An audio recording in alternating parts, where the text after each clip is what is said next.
Welcome to today's episode of the Insurance, Life, and Everything in Between podcast. My name is Adam Brsan. And I'm Chris Smith. If you've yet to do so, hit that subscribe button so you never miss another episode. And if you love this podcast, don't forget to share it with a friend or colleague.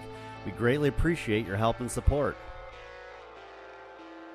Well, there it is. It's New Year's Eve. Well, 9 a.m. New Year's Eve, that is. And you're watching the winter special for Insurance, Life, and Everything in Between. If not, the penumbrant, I can't say that word right, the preumbrant, the finale episode of 2024. We have Adam to my right, Nick over here, and I'm sure Adam will rotate the screens as we go just to throw me off my game. But we're going to take the next 25, 30, 35, maybe 40 minutes and just kind of, there we go, unpack 2024. Because it was an interesting one. It was a fun one. As of recording today, it's one we've all mutually survived, which is nice. And we're going to start off with a really interesting story that I think Nick's going to love to talk about. Adam got a firsthand experience watching it take place. And we're going to talk about it for the benefit of the viewing audience because it does have a kind of a parlay back to what we do. Nick, I got hacked on Monday. I was trying to be modern and up to date. And I went from printing my leads this year to putting them on my iPad. And I thought, let's end the year by running ads. Sure. Yeah. Great idea. Yeah, run ads. What an evolution over a 12-month period, right? For sure. Bad idea. Bad idea. Maybe I should just buy leads or pay someone to do it. So I put up some ads. I had someone walk me through the process, even utilizing Go High Level, like getting crazy. Fancy pants. Yeah. Oh, sure. Man. Well, I thought it was fancy until I woke up the next day to this email that said I had done something wrong with my ads and I needed to click here. Like when you hear this, you realize how much of a bad idea this was. Yep. But in the moment at 5:30 in the morning, you think to yourself, oh no, I don't want all my accounts closed. I clicked the button. I know exactly what you're talking about. Yeah. Yeah. I clicked the button to protect myself from my account being shut down. And my account was shut down. Some wonderful hacker got into my account and probably with the speed of AI and automations, maybe even Go High Level. He had changed my password, my phone number, all of the things. And within a moment's notice, the account of 15, 16, 17 years had disappeared. Yikes. Needless to say, got the account back this morning. Haven't been able to change my password yet, but sorry, hacker. It's a different email. You can't catch me. And over the course of my time in the field Tuesday, my time in the field Wednesday, besides my screen time being significantly shorter, I thought for a second, if the insurance world isn't on Facebook and I'm not on Facebook to be in the insurance world, is any of this even real at this moment? Like, if nobody posts a video about selling $1 million in a single day, does it even happen? Right. And I'm thinking, we live in this echo chamber of stuff and the world still turns even if you're not sitting in that bubble. It was the wildest thing. What is the sound of one insurance person clapping? Nobody heard it. Yeah. Interesting. That one sucks. Really sucks. It is my least favorite thing about running ads on Facebook is the absolute barrage of phishing attempts that you will get hit with. Man, I got caught. I didn't fish. I got caught. Yeah. And so that really, really sucks. I'm really sorry. My immediate question for you is like all your other passwords are safe. Like they can't get into your bank account and stuff because they got your Facebook. Oh, so far so good. I mean, okay, good. Hopefully, luckily I had moved all my money out of that account and some unrelated venture. I'm moving my bank accounts around. Recently married and moving stuff the way it's supposed to be done when you're married. And the account it was linked to, I don't think there was any money there anyway. So yeah, hopefully. All right. So as long as you're safe, that's the number one thing. I haven't been human trafficked. That would also be bad. Also good. Yeah. No, identity was not like stolen. Like nobody's filing income tax returns on your behalf. Not yet. And collecting. You wouldn't want to. Well, I mean, they would say that you made $0 and that you're owed like this huge refund, right? Oh. And then they would be collecting said refund, and then the IRS would catch you and arrest you. Yeah. Oh, Adam's gone. Bye, Adam. He'll be right back. It felt like for a moment. Have you ever seen Enemy of the State? Yes. Yeah. Or the Sandra Bullock movie where she meets a guy in a boat and then she comes back and her life's gone. Yeah, absolutely. It is an awful thing, and I am really sorry that happened. That being said, nice for you to have gotten to a chance to unplug a little bit and to not be part of the absolute insanity that is kind of the Facebook social media space. I have been myself kind of consciously backing away from the Facebook social media space for just a couple of weeks because I'm trying to give myself a little bit of a vacation. And it turns out it's not so good for my mental health to be arguing with people on Facebook about what they're doing wrong with their business. Why do I care what you're doing wrong with your business? Run your business the way that you want to. Do stupid that things. shit into the ground. Yeah, do stupid things. Like destroy your business. You'll be selling pizzas in like a month, and I don't care. Or like if you are a captive agent working for AAA, it should not bother me that you're telling people to look for annuity sales in the final expense market. Because sure, lots of final expense people have $500,000 and $600,000 to put into an annuity. Yeah, like that's just really common. Or like, it's not unethical to take somebody's last $20,000 and stick it into an annuity. Also, totally fine. Do what you're gonna do. It shouldn't bother me. It does though when I see it, and I have a hard time stopping myself, so I need to back off. Yeah, but see, Adam, I thought for a second. As much as I thought, well, maybe this is like a moment to never do it again. Like maybe this is the universe saying, you're good with Facebook. Let it be. Plug in on Instagram when you want. Scroll LinkedIn if you feel like you just need to do this. But like, maybe I shouldn't. And then I thought for a second, none of this would exist. Like this content that we create to help somebody out there watching it. None of these relationships would exist if not for this awful medium that has such good and bad in it. Yeah, I think we need to learn maybe some of these other platforms. I think that there's a ton of insurance people on Facebook, but I also think Facebook has kind of turned into like the old people platform. I think that there's other ones out there that I just need to learn more and how some of these others operate. Like MySpace, I know is one that. Sure, is, MySpace. Very popular good with the kids these days. But great place to find new music, I hear. Yeah, maybe that's about it. But yeah, I heard about this thing. It's important to just kind of educate ourselves too with a lot of the stuff. Yeah, like legitimately, I'm told that there's like a lot of stuff happening on LinkedIn for like professional development type of purposes. But like, I don't know. It depends. I guess it depends on what you're looking for from your social media. I mean, yeah. I did year in review. Things that I did this year that I have never done before. People that I've met that I'd never met before. Things that have changed my way of thinking. I met somebody this past summer, this year, who is really, really big into marketing ACA on TikTok. And I don't have a TikTok account. My kid's 15, loves TikTok, all about the TikTok. But TikTok, it is not for me. But this guy I was talking to, and he's he runs ad campaigns for ACA, targeting people who are getting ready to go off of their parents' insurance. So he's targeting 23, 24, 25-year-olds who are on getting TikTok, dropped. Yeah, who are on TikTok, getting dropped off their parents' insurance, but don't have a good job that has decent insurance coverage. And he's like, everybody says you want to stay away from the young folks, but nobody's marketing to them because conventional wisdom says stay away from the young folks. And these people need help too. And this business is crazy sticky. Like everybody complains that ACA, the problem with ACA is retention is terrible. And you spend all your time trying to make sure your book of business stays together. He's like, I have none of that problem with these guys. These guys, these people have been on my book for like 2-3 years at this point, and it's not been a problem. And it's been extremely successful. And the ads are super, super, super cheap. And listen, this is not what I do. I'm not getting into the 23-year-old insurance market at any point. Like I'm not ever going to start targeting 23-year-olds. It's just not what I do. I have my market, but it is an interesting thing. Like the way that we think things need to work and the way that conventional wisdom says that things have to work isn't always tested. Yeah. It isn't always it isn't always true, because it's just a thing that people have said often enough that everybody believes it.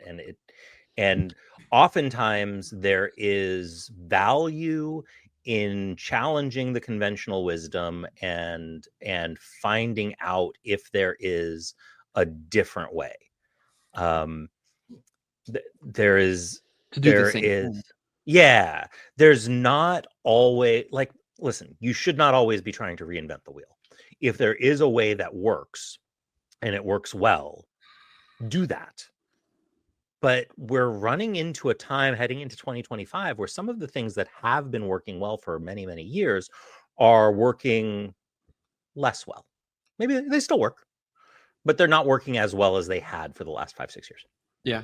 I hate to jump in on that, but I have the perfect point that I can parlay the two of us in on that. Because you're saying how what's worked may work a little less well, and then being a little bit more modern with it. In the process of trying to build out these ads, in the process of getting hacked and ending up out of the echo chamber for about 72 hours, I reached out. I was trying to build ads for the agency. I'm trying to improve the marketing concept. I'm trying to get it where, literally you can still be a face-to-face agent, but instead of paying $40 or more for a vanilla direct mail lead that is becoming less and less intended, let's be honest with each other about that this same agent could receive a Facebook lead fed through automation, go high leveled right to his phone, and go to work. Like the infrastructure exists for this to go to here. And process of building this thing to go to this thing, the widget to come through the machine a little bit differently. And the widget was coming through the machine the way it was supposed to in the process of this disaster.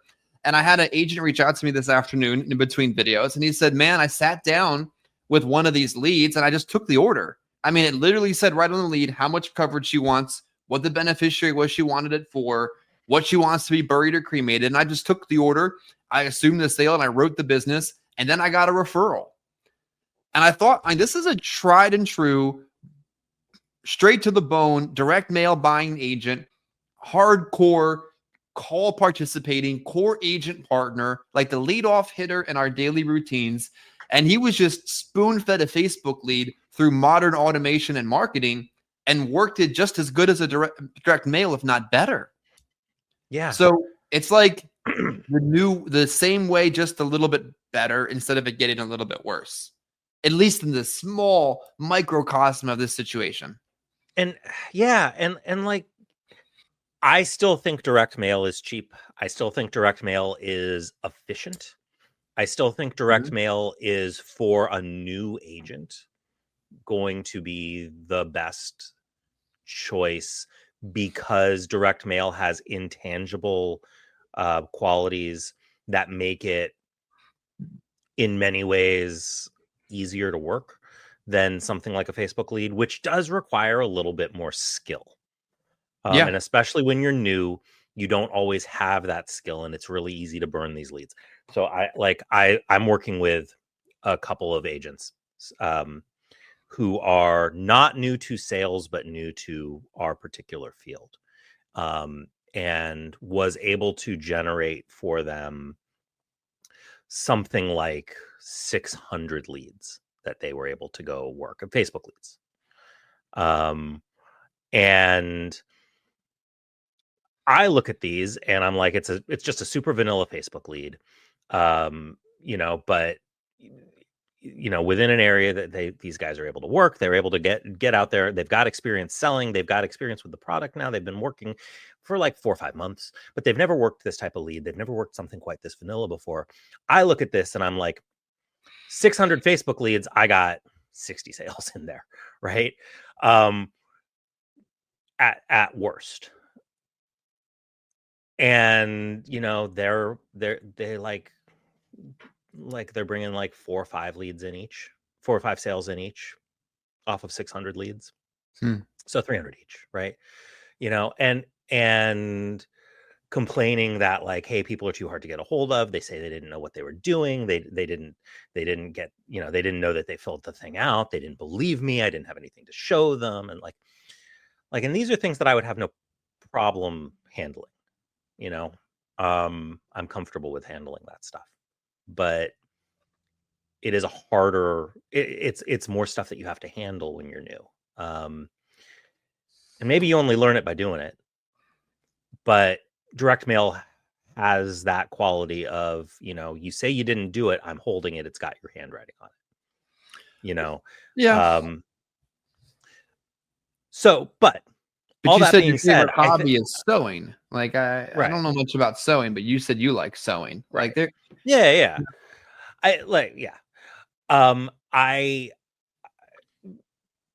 I feel like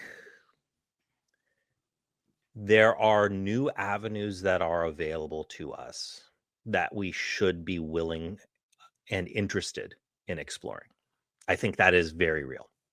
I think that is a job for seasoned agents, not for new agents.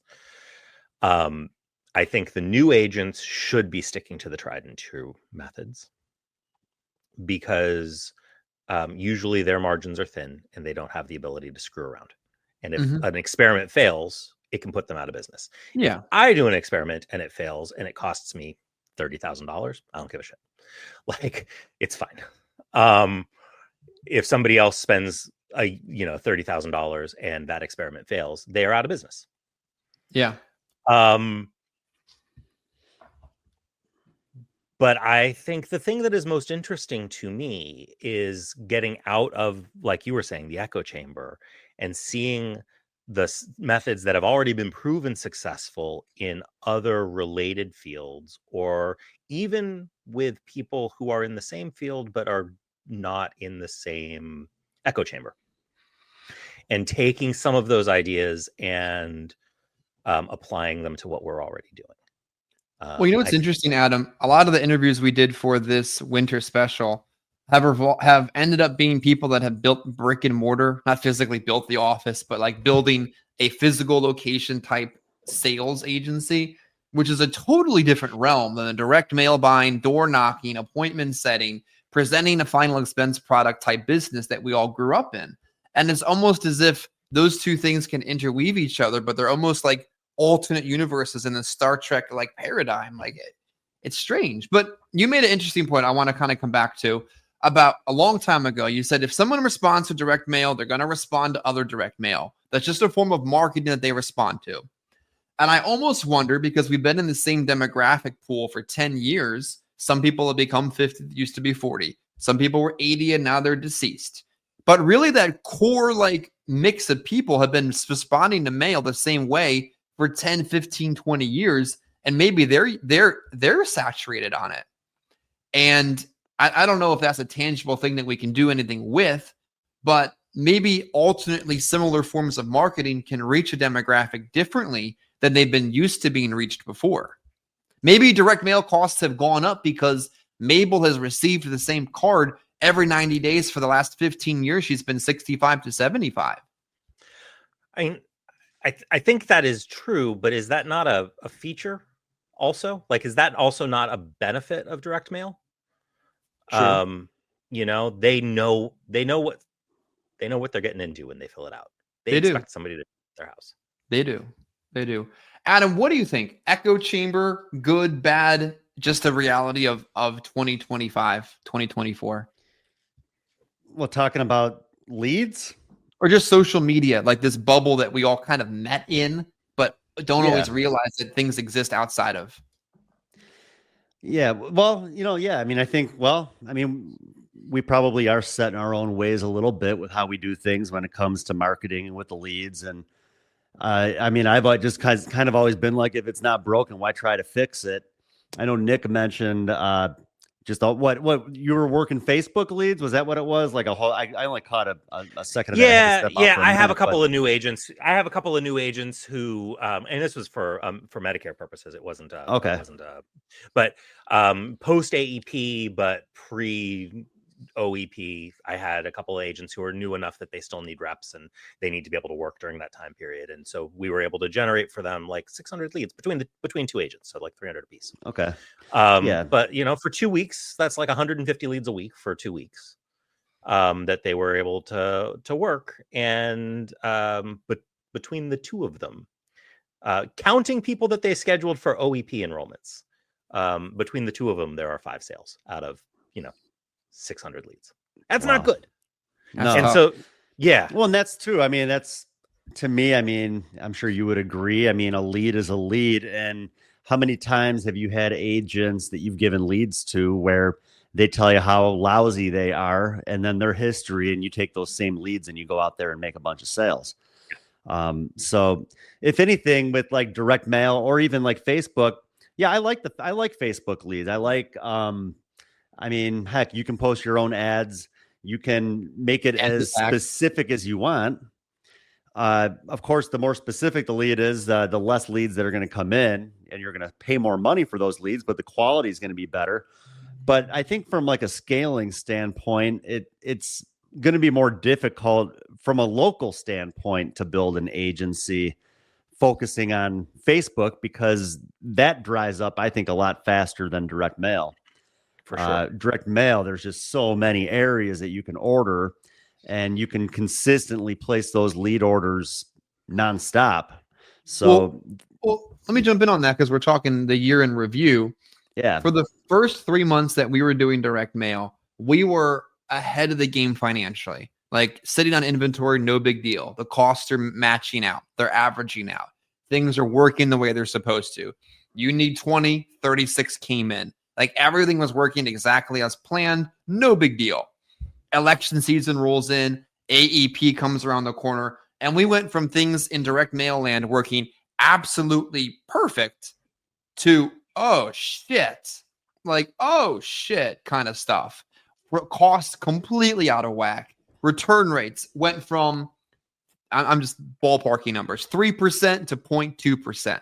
Like it just took a straight nosedive into the toilet over the next 3-month period. And when you average those 3 months together, program, not profitable, not anything but a loss leader, like they always said in the IMO land, my leads are the loss leader in our agency. Yep, that happened. And it's challenging because as much as it works, intent, duplication, replication, growth in a market, there are ebbs and flows throughout the year that really hit you in the pocket sometimes. And maybe these other alternate forms of marketing, as we talk about this year in review, become more and more normal, where you do have TikTok, Facebook, TikTok final expense leads. That's a thing. Instagram, Facebook, Instagram final expense leads, a thing. And YouTube leads, a thing. And as people get better at marketing, maybe that becomes the dominant thing because it becomes more replicatable, duplicatable, cost effective. And we have to kind of learn, maybe I think, to bridge that divide and become more used to doing things in that sense. Yeah. I mean, all I know is that anytime I've consistently worked a lot of Facebook leads, I've done well.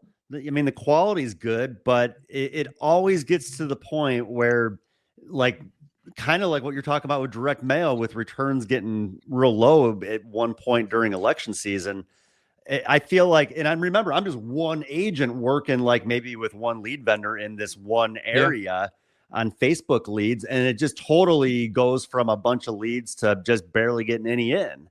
And so that's where I'm saying, like, if you want to scale and if you want to scale locally, it'd be very difficult to do that just focused on the Facebook. If I'm just working with one vendor in one area and I know nobody else is ordering that area and it just totally dries up. I mean, it may be good for one agent, but if you want to really build something, I still feel like direct mail and having that inventory and just always having that steady flow of new leads coming in. If it dries up, you still have that inventory. And it's just a matter of training agents what to do in those times. I would rather, if you focus on the direct mail, well, then you can always supplement that with leads that are going to come in quickly. Some Facebook leads. If you have a slow week, you can always place a quick lead order, and hopefully within 24 to 48 hours, you have some leads for that week coming in through like Facebook or through other digital platforms or whatever. Yeah. Well, interesting enough, like just going back into July here, you get average returns 2.2, 2.3, 2.9, 3.7, 4.4, 3.4. Then you skip back into November, 1.1, 1.2, 1.3, 0.4, 1.6, 1.2. Like it's 0.93. It's really almost like a new agent's head too. Sometimes I sold 3,000, I sold 0, I sold 3. There's so much ebb and flow to what we do. We have to, I guess, find that happy medium in between it all. Yeah, I agree. Yeah. Well, and so trying to keep on the theme of the echo chamber, listening to what you're talking about, Adam, and and I do wonder, and again, like, it's not like I do this. This is just thought experiments on my part, right? Like, I go out and buy leads, go out, run the leads, knock on the doors. But if you were looking to build a local agency and really dominate a particular local market, I do wonder if we took a page from the property and casualty agents or the, longer term full-time health insurance agents.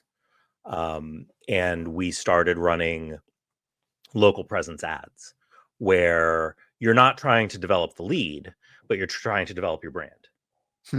And you start running very low cost but very high reach ads about, hey, I'm the insurance guy in wherever. I'm the insurance guy in pick a small enough area, North Wales, Pennsylvania. And I'm that guy, and if you need something, call me. And you spend some time on like Google Business SEO locally, and you couple those Facebook ads with maybe some postcard campaigns, and you couple those Facebook ads and postcard campaigns with some TikTok videos and an Instagram account, and maybe you buy a billboard or two. And I don't know that anybody's calling you to buy final expense, but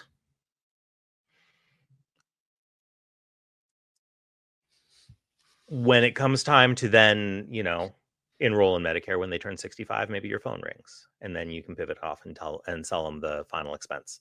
I think it's a longer play, and it would need to be coupled with a lot of local canvassing, a lot of doing direct mail and knocking on people's doors and, hey, did you see my billboard? And like that kind of stuff, and asking for referrals. And you'd have to work it the right way, but it's not like, agents haven't done this for like, this is not new. This is not new concepts, right? Like I was reading Ben Feldman's book, the Feldman Method, last week. Just kind of going through some stuff, looking for ideas, the things to talk about on training calls and stuff. And he talks about doing essentially this. Like he was making 60 to 70 phone calls a week trying to get like 4 appointments, but he was cold calling people, like cold calling people out of the phone book, 60 to 70 people a week with the hope of getting 4 appointments a week. And of those 4 appointments, he was expecting to close like 1. But he was closing 1 for like $1 million. Mm-hmm. I don't know how directly translatable it is, but I think it's interesting to try and think about things sometimes in different ways than we think about them, and try and figure out how to make those things relatable to what it is that we're doing. And mostly just because you said, dominating the local market. It would be an interesting idea to build that out, build yourself out as an agency, and not just an insurance guy, not just a final expense guy. Yeah, it's a very different realm. Over the course of the last year, Adam, as we've experienced the ebbs and flows, what do you think are some of the things that in your business worked really, really well this year? And then I'll kind of throw the same question to Nick. things that worked really, really well this year. I mean, I, for the most part, was just personally producing, I would say, for the most part this year. And I would say that what worked was just being consistent, having the steady flow of leads. I don't think there was a week that I didn't have new leads coming in. So just having that steady flow of leads on a regular basis. And that's just something too, like kind of like what Nick was talking about with kind of like doing some stuff that's outside the box a little bit. I think that anything outside the box, I almost look at as like an added bonus. I just kind of feel like if you know what works and it's working, just keep doing that. And I've even had agents in the past, have a guy in the car with me. I remember one time I had a guy in the car with me who he was all about running this radio commercial. He had all these, all pumped up about this radio commercial he runs every week, and just a lot of outside the box ideas, which I'm sure maybe he gets some context that way. But like I told him, I said, all that stuff's awesome, but really you need to focus on just that steady lead flow and just have the leads coming in. Anything you get off your commercial, look at as a bonus. I mean, I would look at that as just like anything I would get off of referrals, or just anything else outside of just working the leads. But I don't know, if it's not broken, I don't see any reason to try to fix it. But again, talking about what we're talking about with, I guess it's all of a sudden turned into a conversation of direct mail versus other types of leads. But yeah, I think that just, you got to, whatever works. I mean, really, you just got to have that steady flow. And if you supplement it with, like I said, if you supplement it with other stuff, but outside of that, like I said, just, I was consistent this year in business. I don't feel like I had really one horrible week. I mean, every week I, did pretty well. For the future, I mean, really, my goals for next year is just to really start to focus more when I'm not out in the field on recruiting and bringing more people in, and just doing something that I really can to build this thing. And I know Chris, I know you're in the process of putting that CRM together, and I think that should help too. Just little things that can attract new people, and heck, technology, maybe the younger people too would be more into a lot of that. I guess, I just sound like an old guy sometimes. I'm just so old school and just taking leads and going out and working them and making money. Yeah. I don't need all that other stuff, but some of the younger guys, maybe that's what they'd be into, is some of this new tech stuff. You spent a lot of money on leads this year. I'm looking at the Stripe account, and according to Stripe, you're a top spender. Congratulations, Adam. Oh, thank you. Nick, what do I get for that? Money in your bank account, and a lot of paper on your iPad. Nick, what worked well for you this year as we talk about a year in review? Like the same thing, right? Like, go buy leads, and like, it's interesting. I don't know that this, like, the conversation we're having should really be direct mail versus other, right? Like, that's not really it. Like, that's not what the echo chamber is reinforcing, right? But maybe it's hard to step outside of that, even if you're actively trying to. But yeah, I got direct mail leads every single week. I saw people every single week. I gave 12 presentations a week. Giving 12 presentations a week is the only thing that matters. Like, I don't care how you give 12 presentations a week. I don't think that you should, like I said before, if you are new and you don't know what you're doing and you're not established and you can't afford to burn $30,000 or $40,000 at a drop, which I'm assuming is a lot of people who are watching this, just go buy direct mail leads. Like, unless you can set $40,000 on fire and you don't care, that's what a billboard costs. Don't do that. So, like, flaming billboard. Yeah, right. Like, don't go spend money on a billboard if you can't afford to not make money on that billboard for 5 years, because it's going to be like a 5-year long investment before you see any return on it, right? Like if you need to make money next week so that you can pay your bills next week, the answer is direct mail. Go buy direct mail every single week. Even aged direct mail. Yeah, Chris, you gave me like 50 aged leads that were 3 years old. Absolutely. A few weeks ago, I bet I've written at least 2,000-3,000 in premium so far off of them. And I know I still have more to come. Well, and Yeah, I like, mean, and what is even aged, right? Like, this is maybe an echo chamber concept. Like, for me, I personally feel like the very, very best direct mail leads are like 3-month-old direct mail leads. Like, I think those are 18. Yeah. Yeah, I think if it is 3 months old, maybe 6 months old. 6 months old, I like too. But like in that like less than a year, but not brand new. Man, those are great because you know what? They've filled out Fired. another card since then. Yes, They've they bought did. something since then. Oh You yeah. can go replace what they bought because what they bought was probably terrible. Yes. Those are great leads. When I went to Louisiana, those leads were probably 9 to 18 months old at that point, and that's part of the reason why it was like lay down, shooting fish, grabbing crabs out of the bay kind of stuff. But I just think there's always a balancing act between being stuck in the past and waking up one day and realizing like agents would still be like the agent that's stuck in the past today is showing up with a printed direct mail card that had to come from the vendor. It had to be the physical copy, and it had to have it can't have had another date on it. It had to have been fresh and exclusive for him. And he gets in the door, and he pulls out a pad folio, and he does a complete phone interview at the conclusion of the conversation. Fills out a receipt and hands it to him like it's 2013. That agent is like, I'm not insulting that kind of a person if you're making money, but like we do have to kind of stay ahead of the time, especially or with the time. People follow us, learn from us, write business under us. Like we do have a responsibility when we set $30,000 on fire to be like, that's good. Don't do that. That thing. Right. Don't do that thing. That didn't work. Chris, what do you do if you have an agent?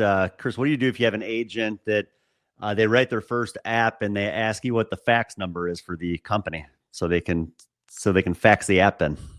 You ever have that? Not anymore. Not anymore.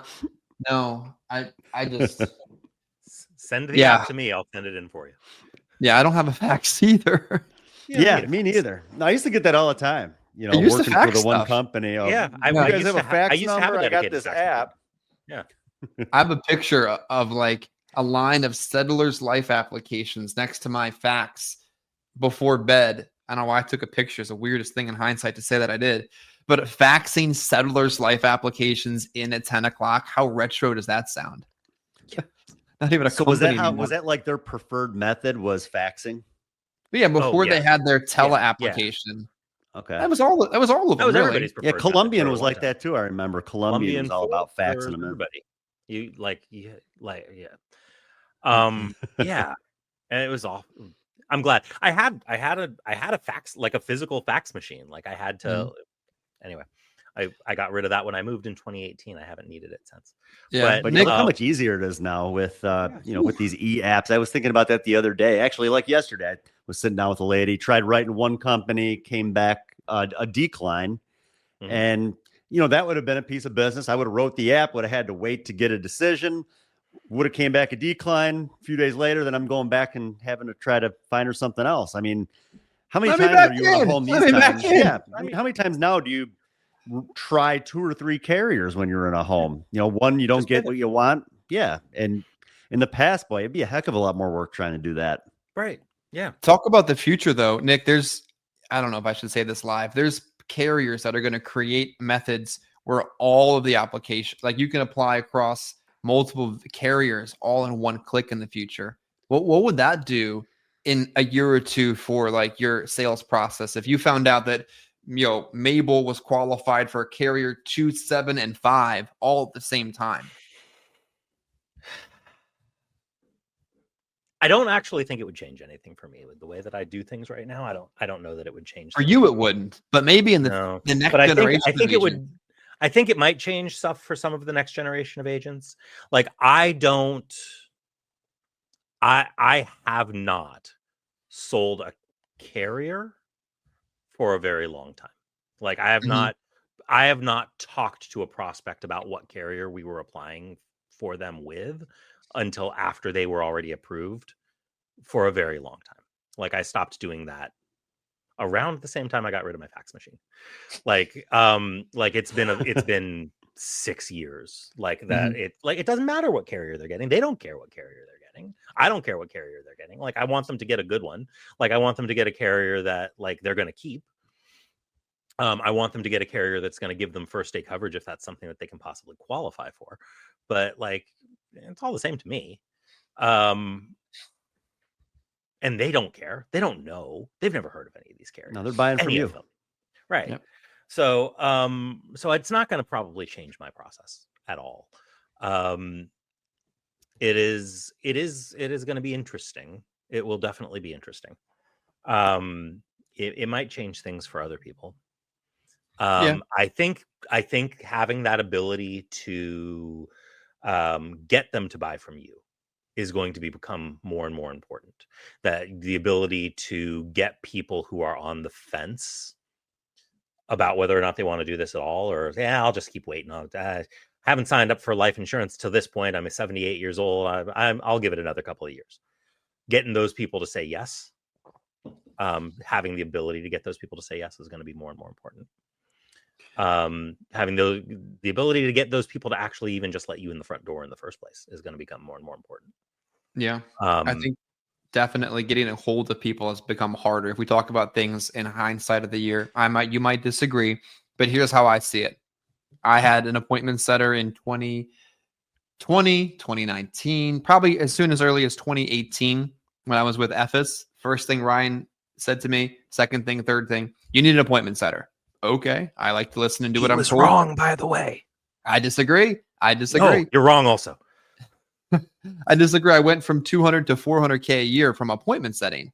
And it was very easy for that appointment setter to take 20 to 25 leads and set 2, 3, 4 days worth of appointments very effectively.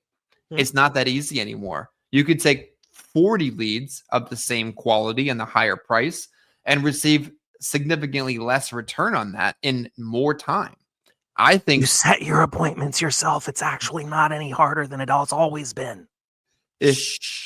Don't tell anybody. I agree, but I disagree because we're not the same people we were back then either. Like for a sole personal producer, sure. But for an agency owner, a family of whatever size, sure. You need an appointment setter. You absolutely need an appointment setter. Exactly. It would be crazy for you to not have an appointment setter. Exactly. Without question. But for most of your agents, if they learn to set appointments, it's not any harder right now than it has always been. It's exactly the same. It takes me the exact same amount of time to set my appointments as it has always taken me to set my appointments. It is not taking me any more time. I'm not getting any fewer appointments. It is, and this is stuff I actually track, right? Like, so I am like obsessive about tracking numbers and stuff like this. It takes me till about 11 o'clock in the morning on a Saturday, most Saturdays. Sometimes I'm done by 10, but those are rare. In my mind, that becomes very like the days that I'm done setting appointments by 10 are like, oh yeah. And so those really stick out. But on average, I'm done setting in about 2 hours. On average, I'm still setting 9 to 11 appointments for a Monday on a Saturday. I am still in about an hour and a half setting appointments on Tuesday for Wednesday. And I am still setting 6 appointments on average on a Wednesday. Could it be that you're the 1% though? I don't think so.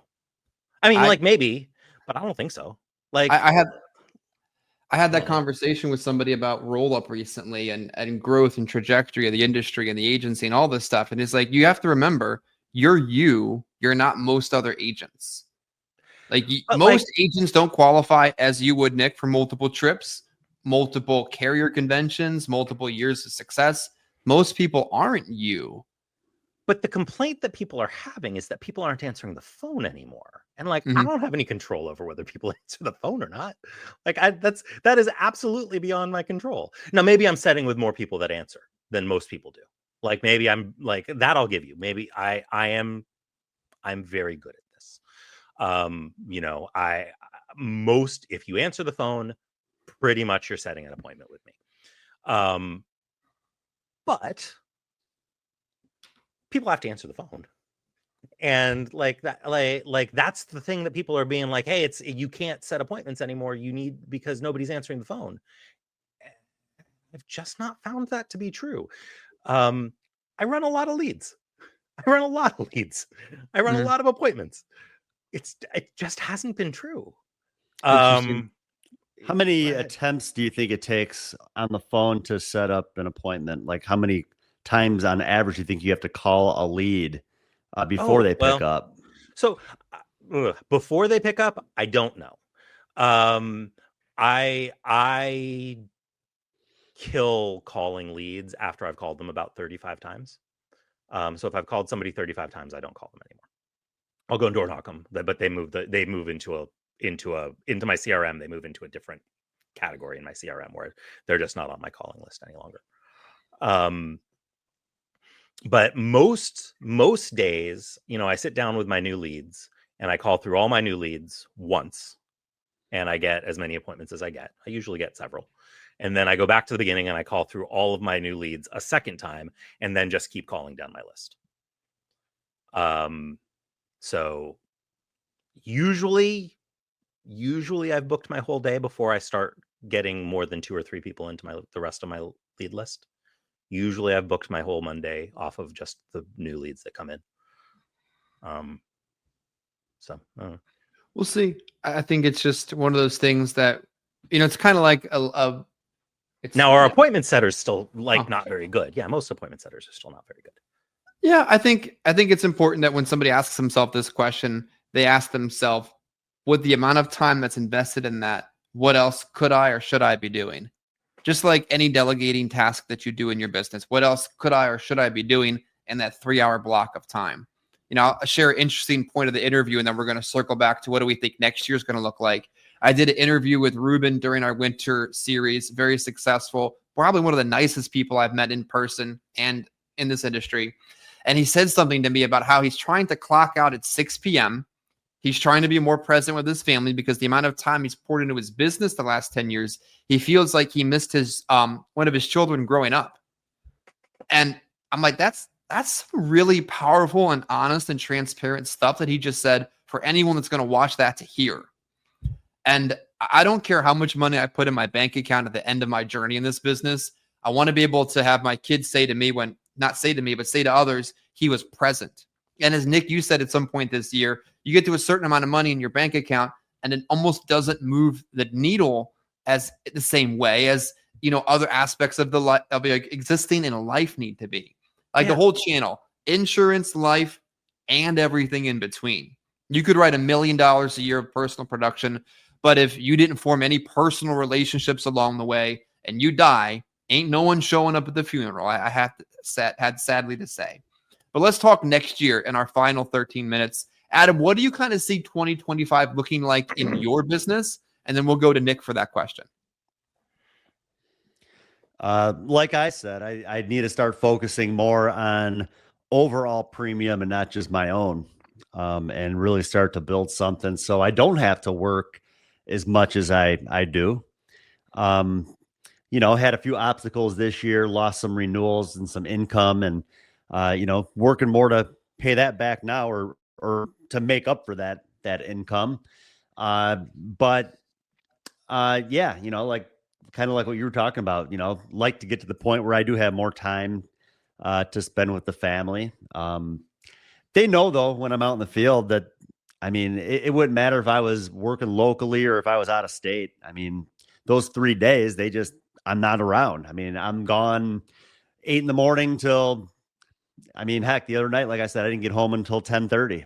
So you just never know what you're going to run into. But again, I do this for them so they can do the things that they want to do. So regardless of whether I'm here or not, heck, my 18-year-old, if it wasn't for me, he wouldn't be in college right now. He wouldn't have, anybody paying his tuition. I'm the guy. So just things like that. I do it for them.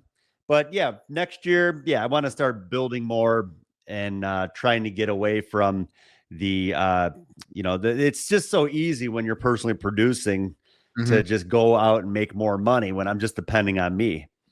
But I need to kind of take a step back from the personal production and really start to focus on what I've been really good at in the past. And that's just really helping develop agents.